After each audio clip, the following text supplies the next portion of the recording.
Grocery store prices could soon be on the rise, and it's all because of insects. Now, we're not talking about an infestation, but a scary trend where both butterflies and bees are dying off. 7 Action News reporter Matt Smith live in Dearborn at Ford World headquarters, where they're introducing hundreds of thousands of bees. And Matt, how big of an issue is this becoming?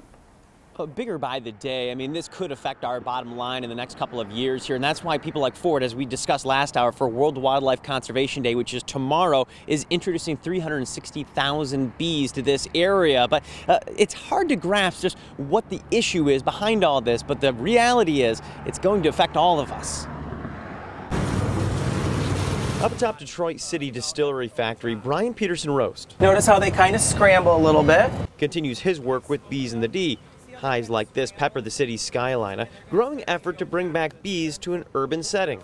Most people would think, oh, this should be done up on a farm out in the rural areas. Well, if you look around, there's greenery everywhere. The real problem is that not enough bees are around. Some estimate as many as 30% of the bee population has died off year to year for several years. It's a combination of diseases, pesticides, and more.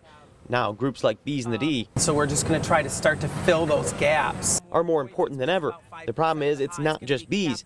Monarch butterflies are dying off too. The explanation? Too many to list off here, but experts will decide in the next year if butterflies like this one will go on the endangered species list.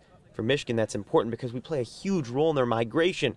And both butterflies and bees are relied upon by farmers to pollinate crops. The bottom line? If we lose them, our food gets harder to grow and more expensive.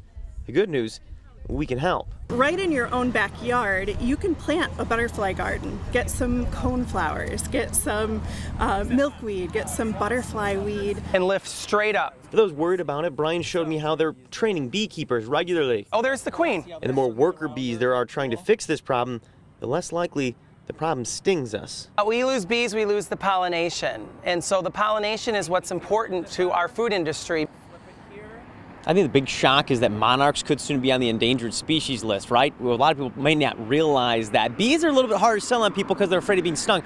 Important to note, there's a difference between a wasp, a yellow jacket, and a honeybee. But we're going to be helping you guys understand all that over at our website, WXYZ.com, including ways you can help try to help these insects so they can, in return, help you grow food and keep the costs down. Hey, we're live in Dearborn this morning. Matthew Smith, 7 Action News. Yeah, thank you very much for that, Matt. I mean, because lots of people look at bees and we just look at them as kind of pests. Exactly. You don't want to get stung, but they play an important role in our environment. We underestimate, their value, absolutely. Well, hey,